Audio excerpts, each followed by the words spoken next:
Ladies and gentlemen, the return is here. Welcome back to the latest edition of the Nightcap. I'm Aiden Wyatt. This is Matthias Schwarzkopf, Levi Stevenson. Guys, how's the last month been? Has it really been a month since we've done an episode? Yeah. November 30th. Damn. Let's do a quick recap of what's happened in the last month. Matt Campbell is still at Iowa State. Tom and Terry Brands belong in a circus. Let's see. Something like that. Iowa State's good at basketball, both men's and women's. Iowa State is good at basketball. How about that? Yeah. Just 12-0, just what we all thought we would be, right, Matthias? Just what one of us thought we would be. Still the drunkest prediction of all time. I had a customer of mine call me.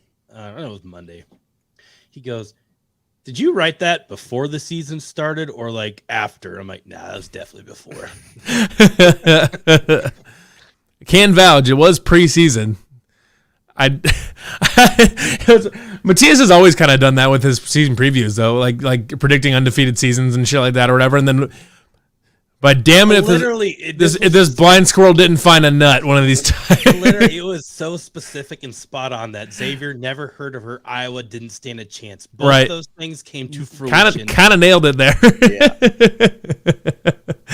Oh man. Somebody's like, "Well, you only put 12-0." Well, here's the fact of the matter: is Missouri is not even a real state, so therefore they are not even a real team, so they do not count towards anything. Also, Missouri is horrible.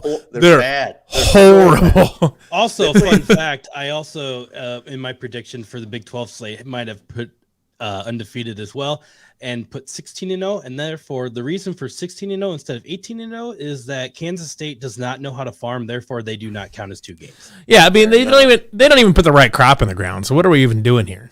Yeah, like corn and soybeans are GTFO, which they put in wheat, and nobody gives a crap about wheat. Yeah, I mean but that's wheat not is why silly. We're here. We're really here to talk about Matt Campbell to the Bears rumors. Mm. Oh wait, Let's sorry, address bowl game. Oh man. Yeah, bowl game stuff. Playing Clemson, who More like Clem daughter. I like it. That was good. I appreciate that. Thank you. How long have you been sitting on that one? I just thought of it right now. Bullshit. oof. It's terrible. It's just, I don't know, it's something you always do. If it has like son on the back of it, just replace it with daughter. Do you get it, Levi? Yes, I understand it. I'm just struggling to acknowledge it at this point. I'm gonna let it stand. That after further review, the call in the field stands. Well, and then the head official has overturned and said you guys both suck. Anyways, well, the head official's an idiot. Well, probably, but that's just part of the gig. Yeah, Clemson, not exactly the ordinary Clemson that we're used to seeing. Their offense kind of sucks a lot. This is well, yeah. Good point. Let's start with the offense, shall we? Let's do it. Clemson has no wide receivers playing in this game. Not a one. They're literally down to 7 scholarship guys playing at the wide receiver position. Their top wide receiver is out with a, I guess, stress fracture in his foot. Justin Ross. Yeah, Justin Ross is out. Playing. EJ Williams, he's like their, Aiden and I were kind of going through it, but like their 5th receiver, he's out with COVID. And then like the next like 4 guys only have like anywhere from ranging of like 22 to 28 catches, and like none of them are over 400 yards. Yeah, so they got nothing. The game has been a what shall we call massive struggle bus for Clemson, and that's considering the fact that we're used to seeing Clemson toss the ball around, going from Deshaun Watson to Trevor Lawrence. Well, before that, it was even Taj Boyd who was really good. Taj Boyd. So, like, I'm not even pretend to say I know his name, but DJ Ugalele. DJ Uiagalele. DJ Ukulele, got it. Yeah, ukulele. Ukulele. I'm just gonna refer to him as that.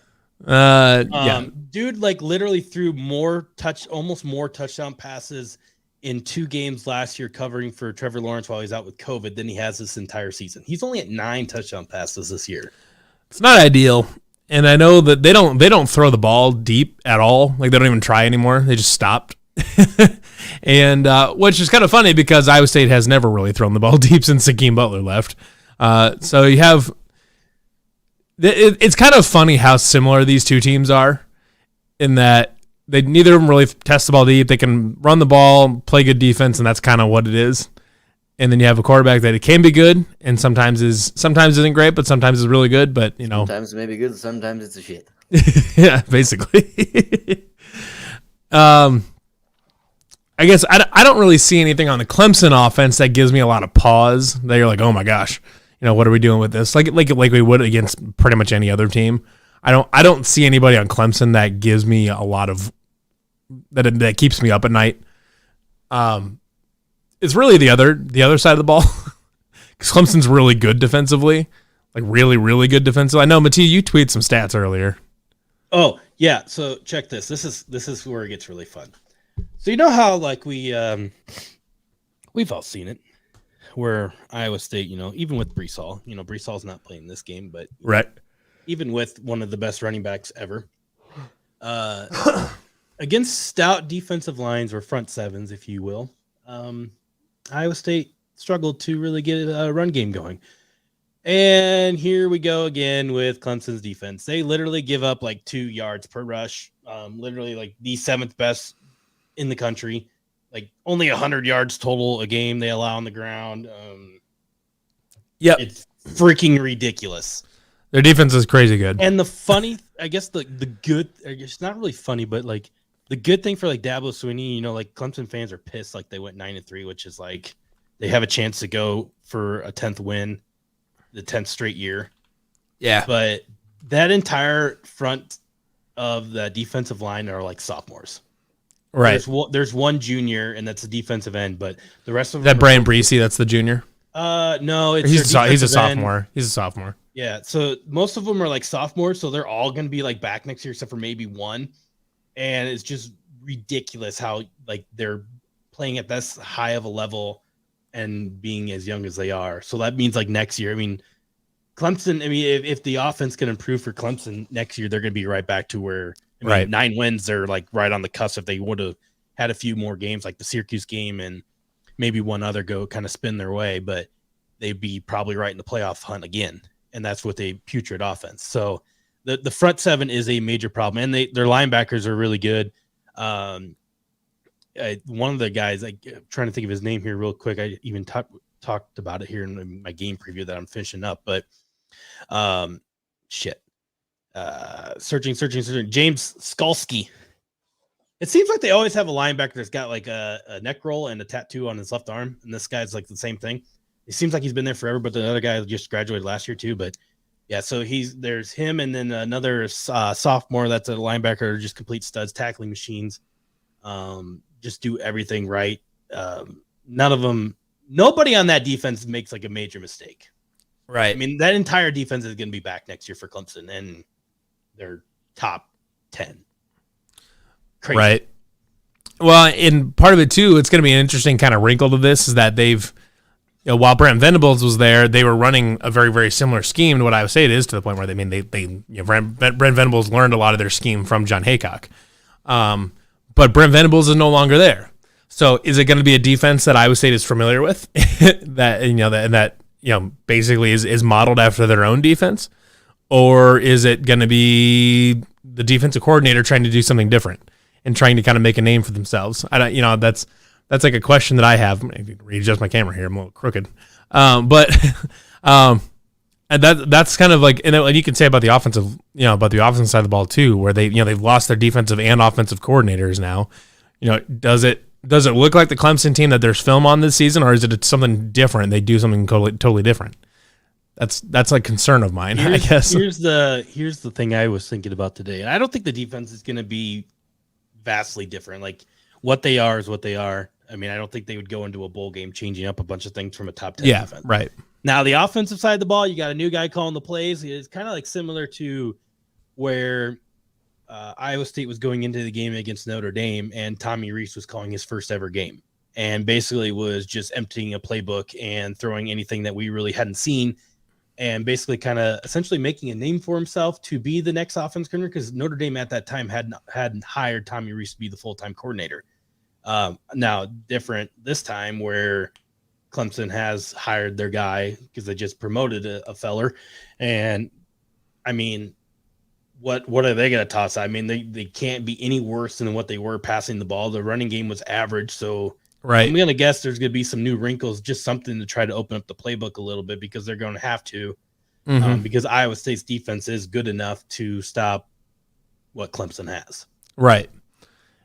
And that's what, and then there's kind of then there's our side of it too. Like, is Tom Manning going to remain very conservative? It's the line from Waterboy. It's the fourth quarter. You can't hold anything back now. Or whatever. Last game of the season, can't hold anything back now. To me, it makes sense. I mean, you have this is the last game that you have Brock Purdy, Charlie Kohler, Mike Rose, Greg Eisner. That's the last time you have all of these guys. Why would you not try to kind of go for it with when you have this is your last game with Brock and with Charlie especially, and now you don't have Brees, but with Brock and Charlie especially, this is your last game with those two on the offensive side of the ball. I mean, why would you not try to be aggressive with it and try to push the ball downfield a little bit more? I mean, especially, and you're missing Brees, so you're missing the guy that scored like half of Iowa State's touchdowns this season. You're missing your guy that you could always just give him the ball 20 times. He's going to get you $130 and a couple touchdowns. He can guarantee that every single game, and he can't. You don't have that guy now.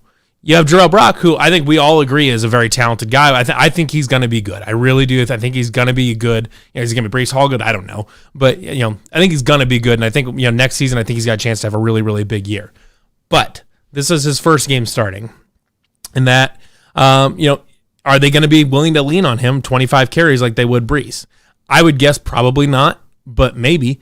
Or are they going to? Is part of his job going to be dealing with picking up blitzes? Because I'm assuming Clemson may change their scheme a little bit and bring a lot more pressure because they probably see on film that Iowa State doesn't handle pressure super well.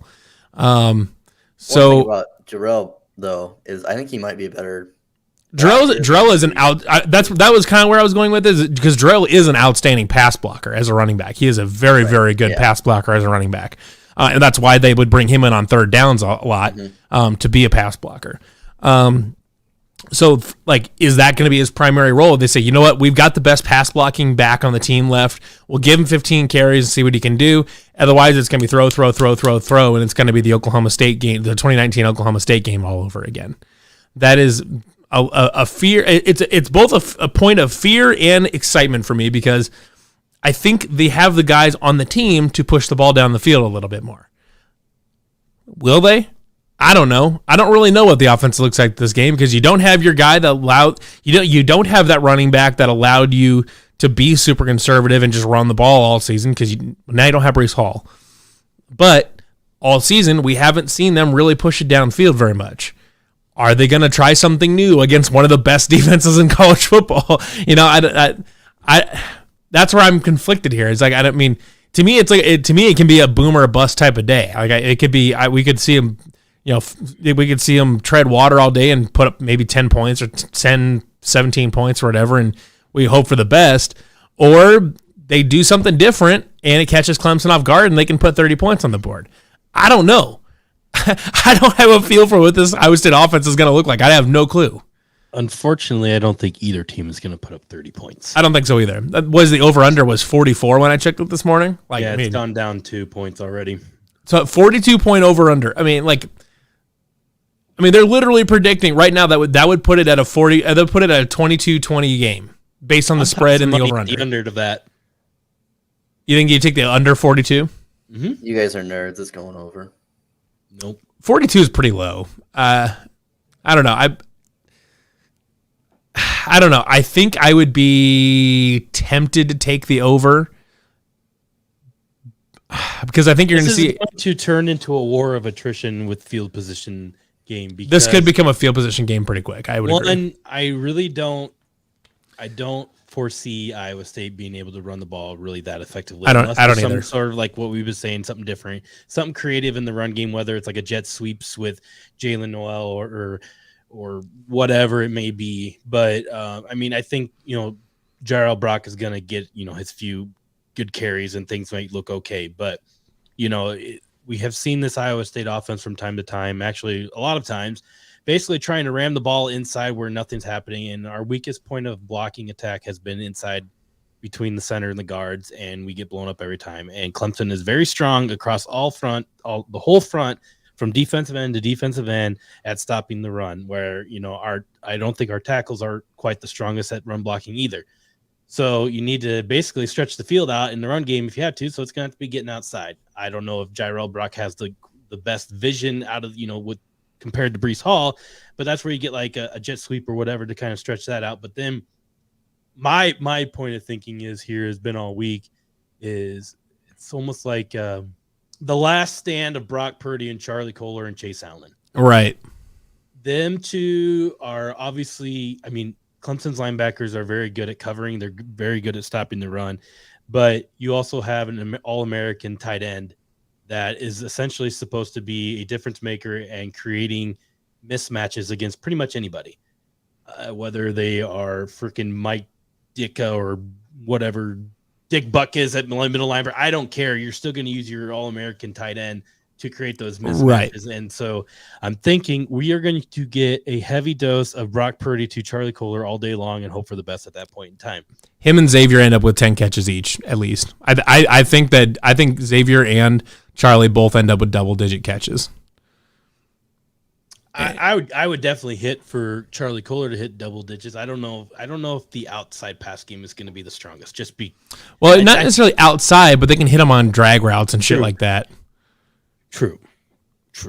And they just find a way to get Xavier the ball. If Xavier can get, whether he piles up yards or touchdowns, I don't know. That'll be tougher, but they find a way to get Xavier the ball because they understand that he's the best playmaker they have as far as the pass catcher goes. It was kind of, and it might have been just force feed him to get the single season receptions record against TCU. Yeah. Right. But it was like 4 or 5 plays in a row. Was just they were, and he was getting yards off of it. It wasn't like they were just throwing him just to throw it to him. Right. Yeah. He was doing well with it. He's a guy that can be a good high volume target, high catch. He's kind of like a Michael Thomas, where he's a really good route runner, eats a lot of targets, a lot of catches, and just piles. It just is really productive. That's what it's all he is just really productive. And I don't think that changes too much against Clemson. I think they're going to still try to get him the ball, and I think they'll get him the ball. They'll try to get him the ball in space.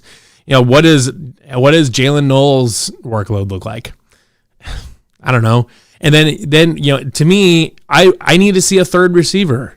Is Sean Shaw going to do anything? Is Darian Porter? Is it Darren Wilson? Is it, I don't know. You have Xavier, and maybe they're just saying screw it. We've got 3 guys that we can throw the ball to today, 3.5 guys that we can throw the ball to today, and that's what it is. And we're just going to try to beat Clemson with 3 guys. I don't know. I don't know how to feel about this Iowa State offense. I don't know how to feel about it.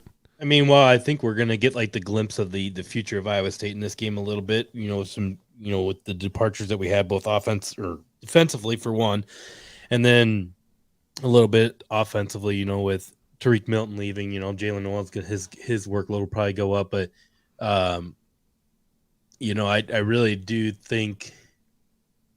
They're going to play, but I just feel like this is going to turn into the senior guys leading the charge offensively, whether it's Jalen Noel or not Jalen Noel, but Chase Allen or Charlie Kolar. I don't know. I just feel like the tight end game is going to be so much utilized compared to what we've seen in prior games, even more so. And that's saying a lot because Charlie Kolar had a shit ton of catches against Oklahoma. He literally was the offense towards the end, at the end of the game. Right. So, but I feel like that formula is going to have to be replicated early on, and then eventually they might key on Charlie Kolar and do some other things to take him away. That might open up some other people, but that's going to have to be the formula early on.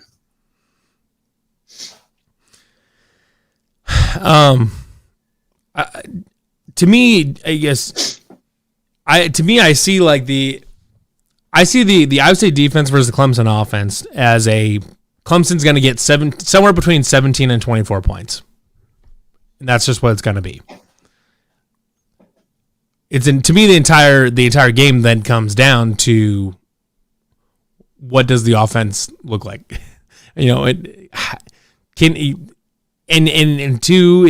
well, and part of this too is like, if it comes down to a field position battle, what is, can the return game do anything? Like, No. how do you get some yardage? I mean, Jalen Noel back there, he's returned a few kicks. He seems more aggressive in returning kicks than Tariq Milton did, or he's more willing to return kicks. I don't know if Tariq I don't know what the deal was there, why he just refused to return anything, but Jalen seems more willing to be a more willing returner. Can they get something going in the kick return game? We know Mevis is really good. Can he flip the field on a punt? Can he hit some long field goals? I don't know what to do with this game. I don't like this. I feel like if Iowa State's winning the field position battle, it's because they didn't let Clemson cross the 30-yard line. You say that again? I feel like if Iowa State wins the field position battle, it's because Clemson didn't pass like the 30-yard line when they got the ball.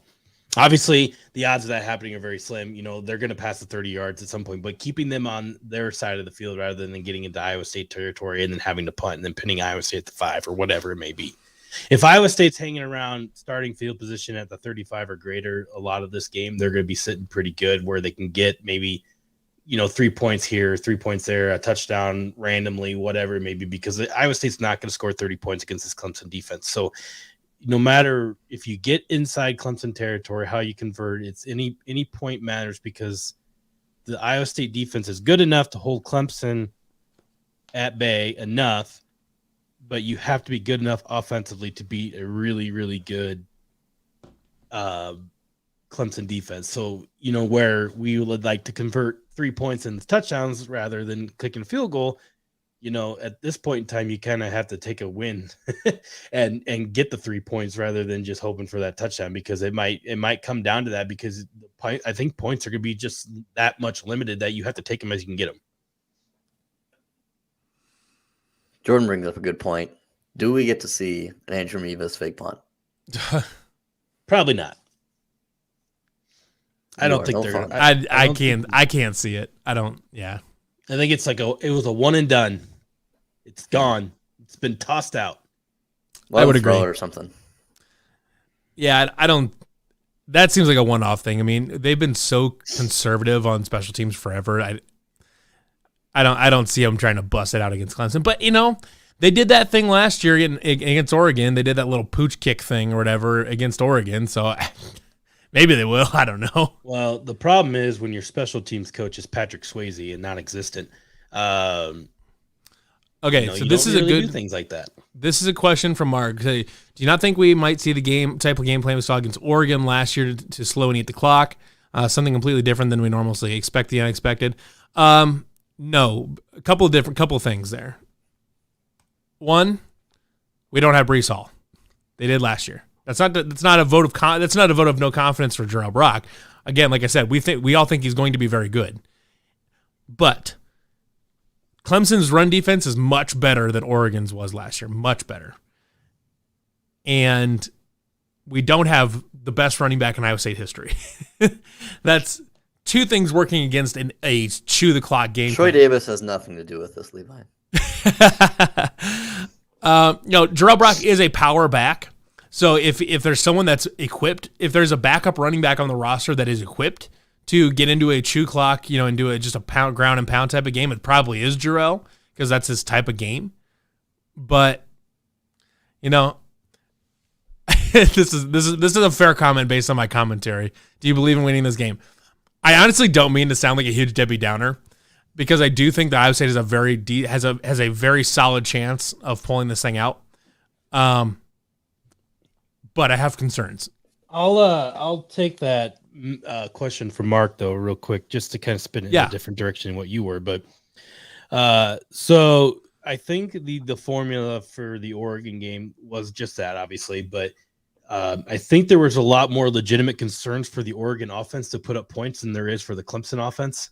So I think at this point in time, with the defenses being so good and, the potential for this game to be so low scoring, almost you just have to play your game and just use keep as much time going, because you might have to have 5 minutes at the end of the game to put up 3 points to win the game 13-10 or whatever it may be, Points are going to be at a premium, and time might be at a premium. So I'm not sure if slowing down the game is going to be the best approach, just because there really isn't as of right now, and that could change obviously because there are talented players across the board on the Clemson team. They have the potential to do some damage, but we haven't seen it yet from the Clemson offense this season where they're really a legitimate threat to beat us up offensively. Obviously we do have, Bo Freiler back there. He's going to play his first full game. There could be concerns there for, or Clemson might see something that they can attack him, whatever it may be. Craig McDonald's getting his first start too. Yeah.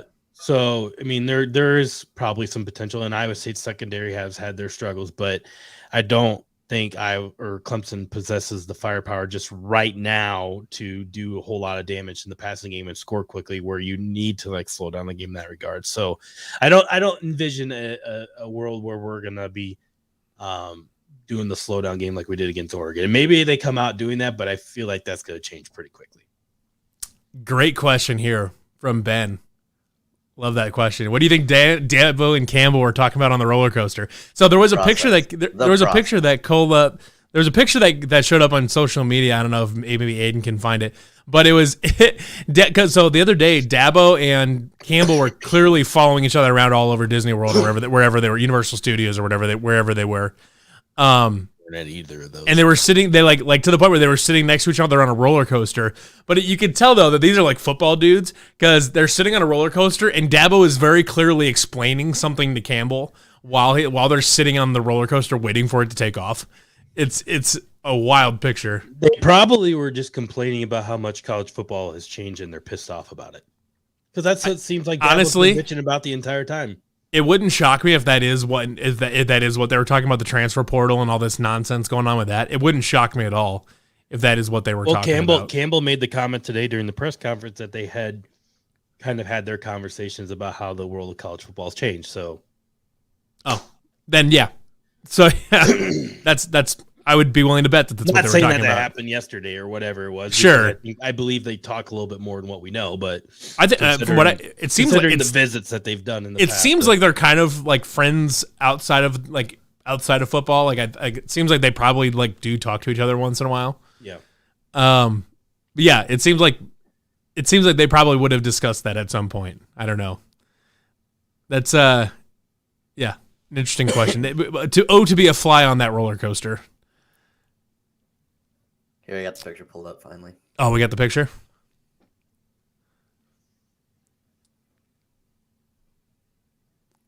All right. There you go. They're just sitting there clearly, Campbell's listening very intently there.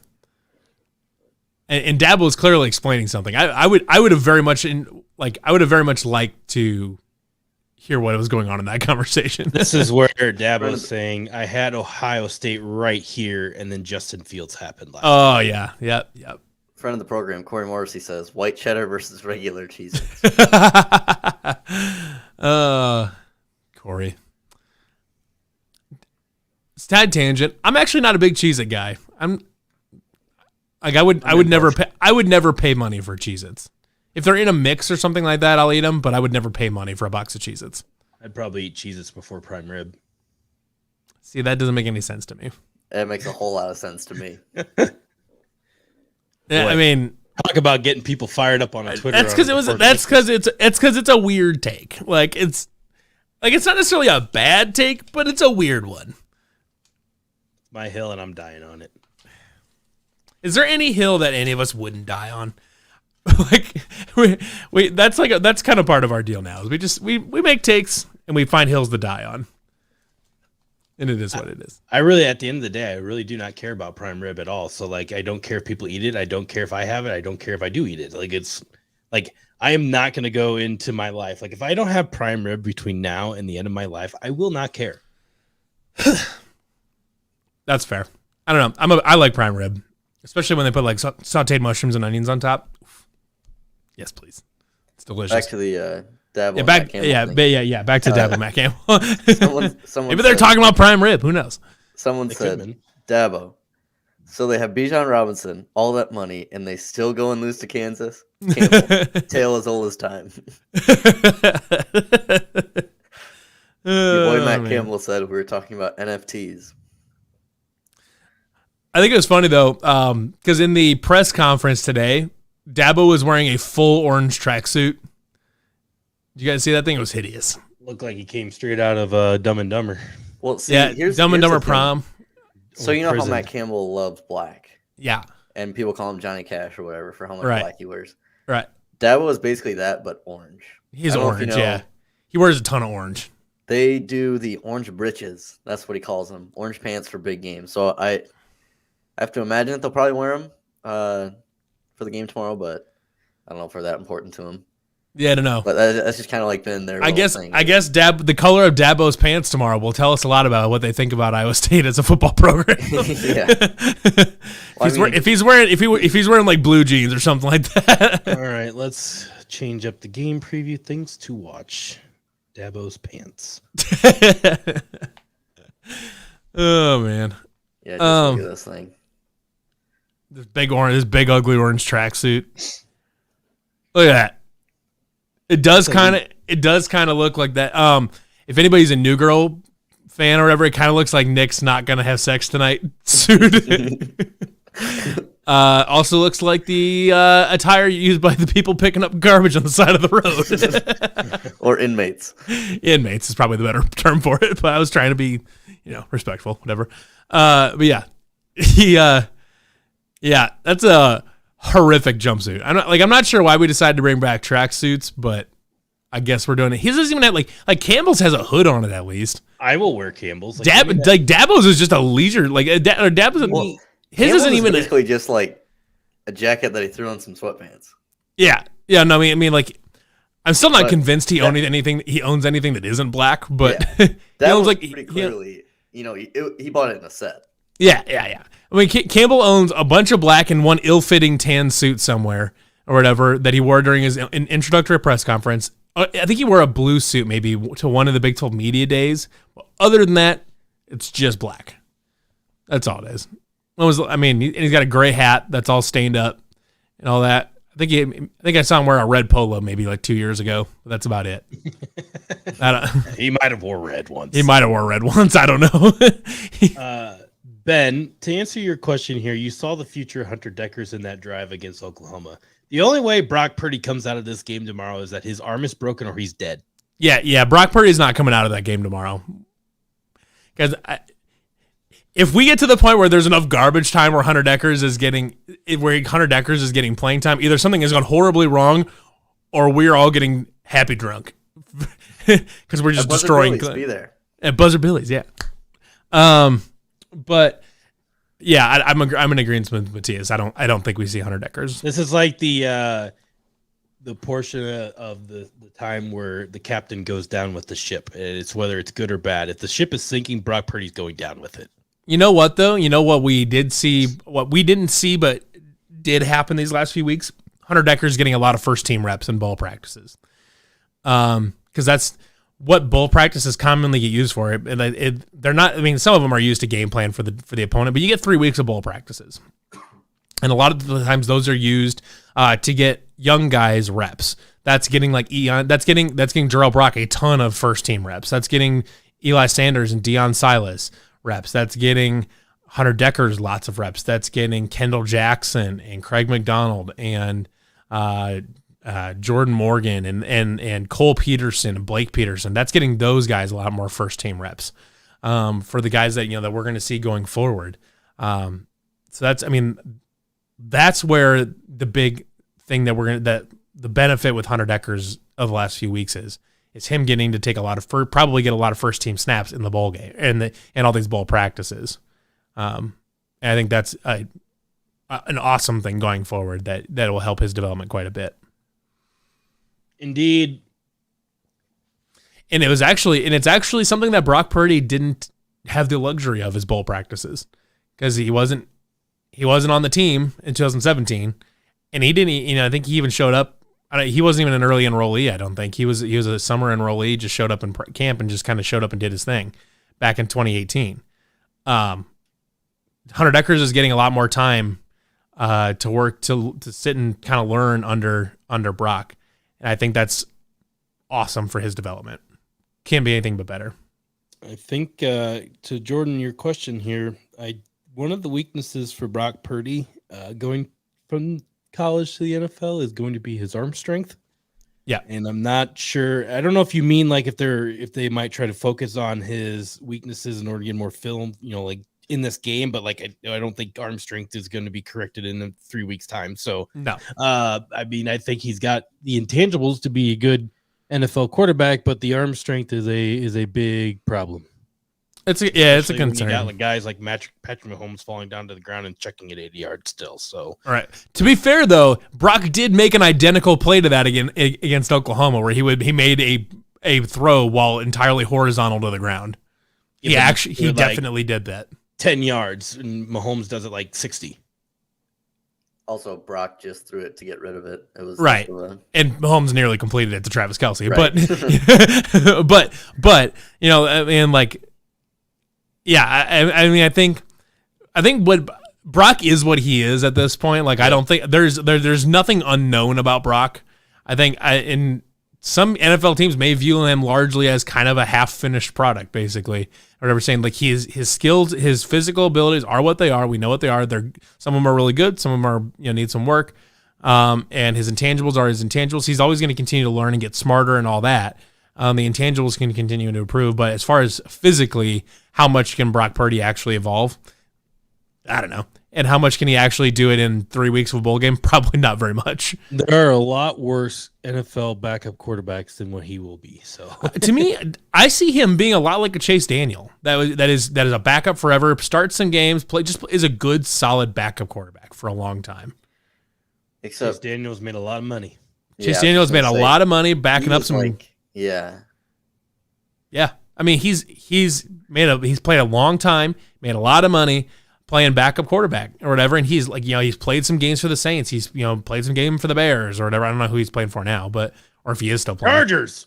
Is he on the Chargers now? Chargers. And Justin Herbert will get hurt sometime in the next couple weeks, and he'll probably start a playoff game. And that's Chase Daniel.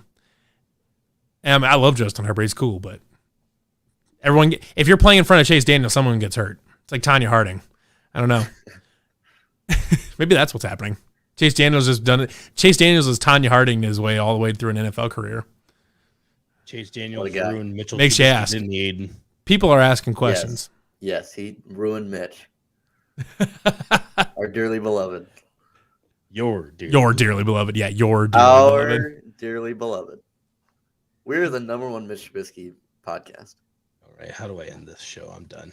I already hate this show now. Yeah, this is terrible. Well, that's fine because regardless of whether you guys are here or not, we're still the number 1 Mitch podcast. Oh man. All right. So I don't know if we've got too much more to pontificate on about like kind of the digging into the game. Do we want to do picks and get into our betting stuff and all that? Let's do it. Okay. Am I the only one that gets to make a pick on? Yeah, you can give your pick. My episode of Down the Pipe already came out, so I'm gonna I'll reiterate my pick on this. All right, give me Iowa State 24, Clemson 20.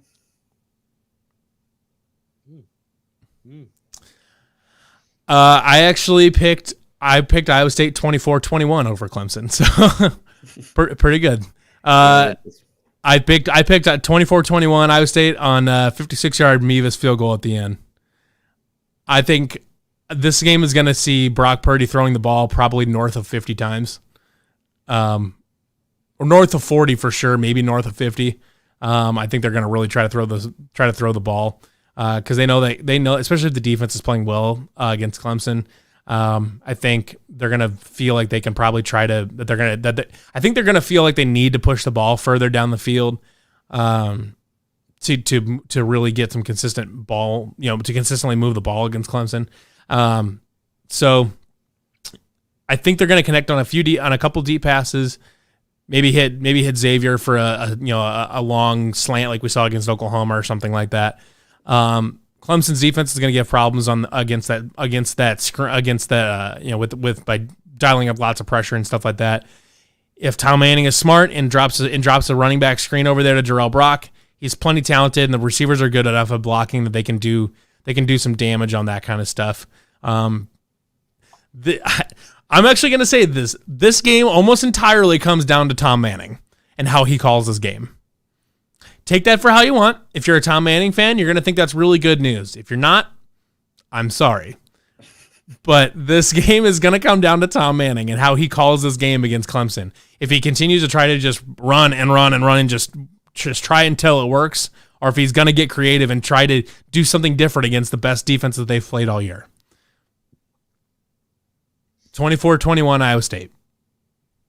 There you have it. Nice. Want to know my prediction is going to be?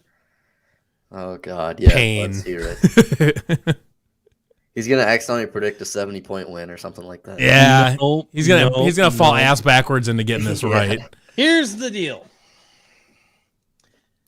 Clemson's got a really good defense. Iowa State's got a solid defense with some problems that we've had towards the end of the year, which that, maybe they were whatever. It was the end of the year. Who knows what was going on? Anyways, I'm going to guess some of those things have probably been geared up a little bit. But the problem is we have not shown the ability to score on a defense or even do anything remotely right against a defense that literally takes away our number one option, which is the run. And after that, things just go to shit. I have, as of right now, and it could change my thinking in the next 24 hours, but I have Clemson 17, Iowa State 14. I think that's a fair pick. Iowa State's going to have some trouble scoring the ball. I mean, I do think they have a mismatch to use Charlie Kohler and Chase Allen against the linebackers, but the front guys for Clemson is going to give the Iowa State offensive line a lot of fits. And whether, if they, like we've talked about earlier in the game, or early in the show, that if they throw in some blitzes, it's just going to turn to mega dog turd pretty quick. Like you could see a recap of the first half against Oklahoma, and you find yourself in some deep doo-doo after that. And then also I have no confidence in Iowa State to kind of secure a win in the field position battle. So yeah, that's a concern of mine. That's also going to play a huge caveat into this one as well. And I mean, if they're starting on the 5-yard line against this Clemson defense because they've it's over. It's over. It's going to be a long day. Yeah. I don't think a lot of points are going to be scored at 17-14. I mean, if Clemson makes a mistake here and there and Iowa State gets good position, the thing could change to Iowa State 17-14. But as of right now, my thinking is it's going to be a close one, but Clemson wins right now. Mark thinks it's 35-17 ISU, and I'm going to go on record saying that I think it's more likely that Clemson wins 35-17 than Iowa State wins 35-17. I'm going to ride with you, Mark. Me and you, big dog. Let's do this thing. Aiden is fading himself now. Not even Aiden has joined the Fade Aiden Club. Fade and White in the building. Oh man. We've also been entirely wrong about bowl games before because things just happen because it's bowl games and things just get turned upside 100%. down because it's a bowl game. So 100%. Let her fly. Like we thought we could hang with Notre Dame that one time in the Camping World Bowl. Super didn't happen. Super did not even come close to doing that. So right. Hey. Yeah. It is. Been plenty wrong before. Yep. All right, Aiden, you got your gambling corner? Oh yeah. So this is Cubs corner last week of boy, I'm hanging in there this year. And yeah. So Matthias and Levi cannot win. It's between me and Josh, basically. So you guys are just here for fun. Thanks for coming out. Sweet. What do you mean can't win? What if you both go 0-3 and I win all three? I have to find a way to fade you on each one. Well, if that was the case, then we tie 25, 23, and 1. You would be. Fuck, you're right. You would still be a half a game behind. You'd still be a half a game back. You skewed this somehow. Cheater. Yeah. Exactly. Yeah. That's how I do things around here. Ridiculous. Welcome to the Mitch Pod. So. I hate it. I don't like it. Sounds weird. My first pick, taking Virginia Tech over Maryland. I do not think Maryland is very good. I think the younger Tagovailoa is hit or miss, and every time I bet on him to hit, he's always been a miss. So, fading him this week, going with the Hokies. And second pick, obviously can't go with the SEC because I don't think they care about this bowl game. And I got to go with the Fighting Mitch Trubisky's here. Obviously, you're not going with the fighting. Here. You're not going with the Fighting Zeb Nolans.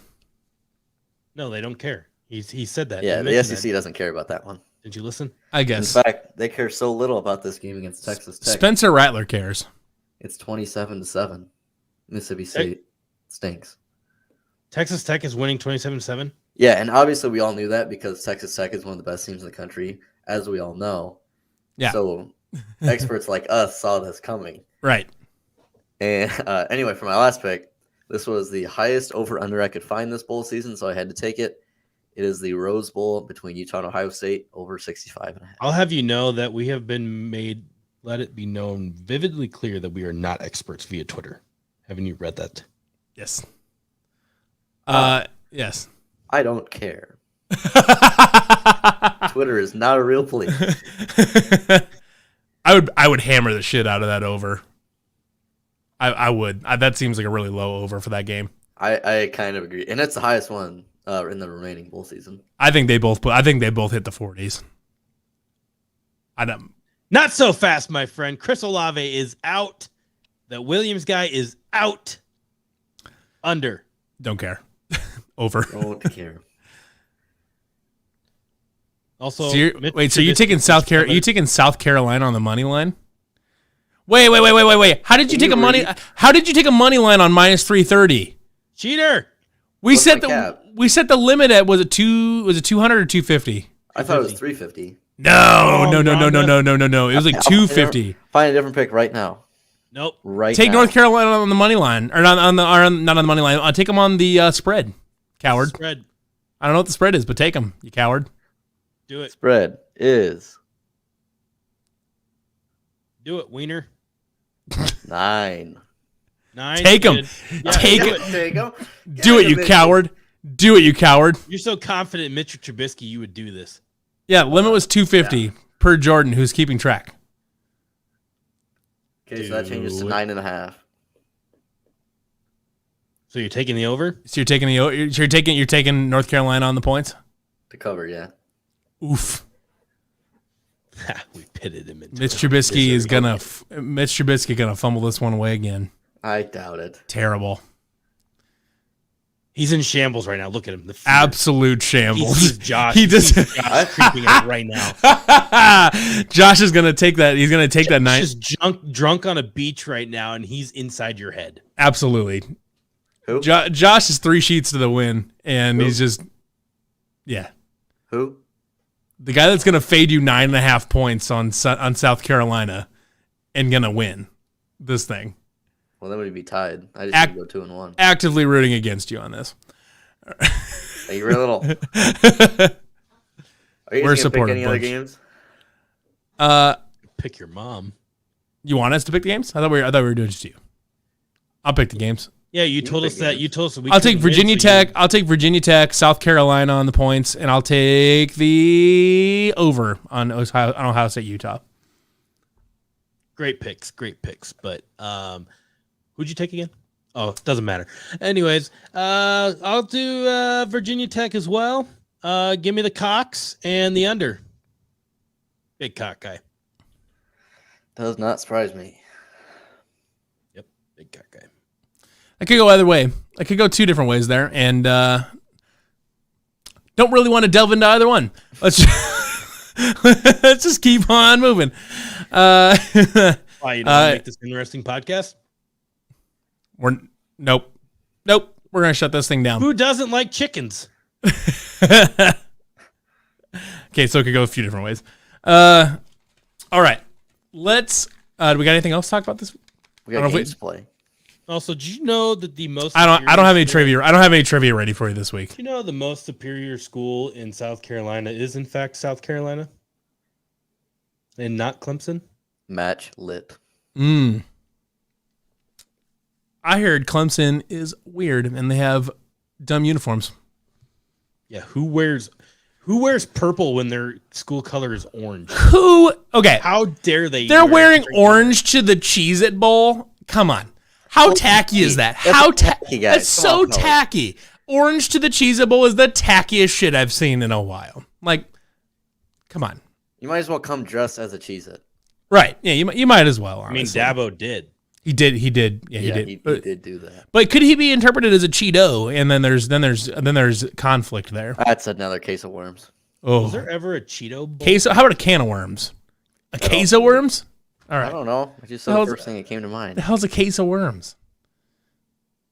A case with worms in it? Yeah, it seems pretty self-explanatory. It's not the metaphor though. What do you know? I don't. Whatever. Anyways.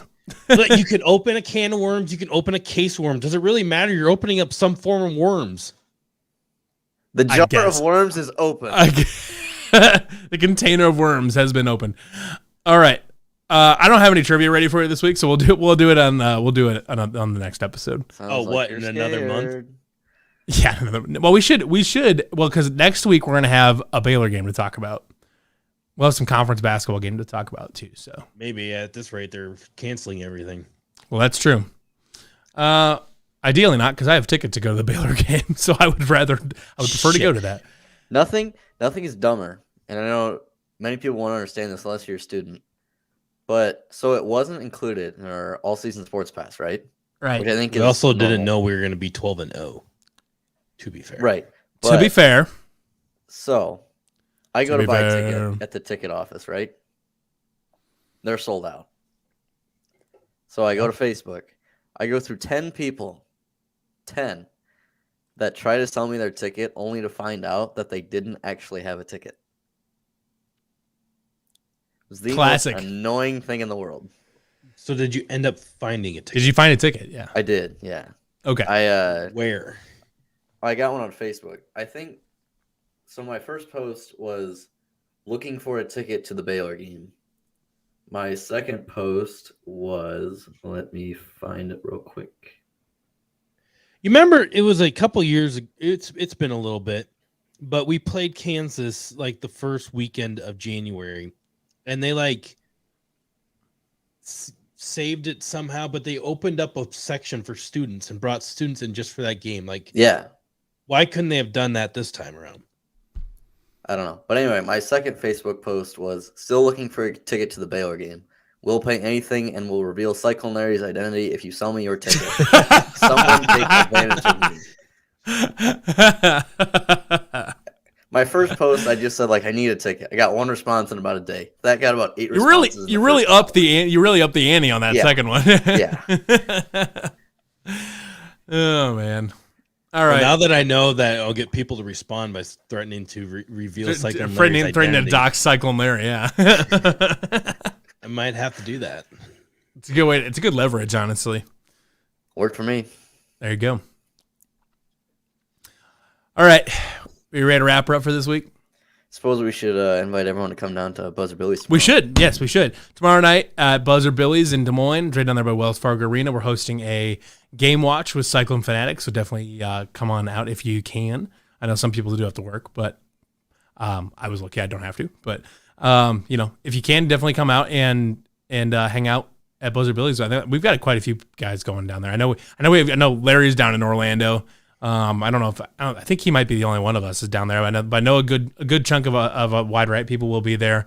I know at least a few Cyclone Fanatic people will be there as well. Can we take a minute to really just say how stupid a 4:45 kickoff is? That's mega Wednesday. Silly, mega silly. 4:45, dumb. Yeah, but even on the East Coast, it's 5:45. People are still coming home from work. A horrible kickoff time. On a Wednesday, no less, but it is what it is. If you get a chance, come down to Buzzer Billy's. Well, there's lots of drink specials. Definitely come down. If you haven't been to Buzzer Billy's, it's actually a really, really good. It's a really great place to watch a game. They have really, really good food, good drinks. It's a cool place. Honestly, definitely recommend it if you can make it down. Word. There it is. All right. Aiden, let's wrap her up and get her moving. All right. Unless you guys get anything else, this has been the nightcap. For Matthias Schwarzkopf, Levi Simonson, I'm Aiden Wyatt. Go Cyclones.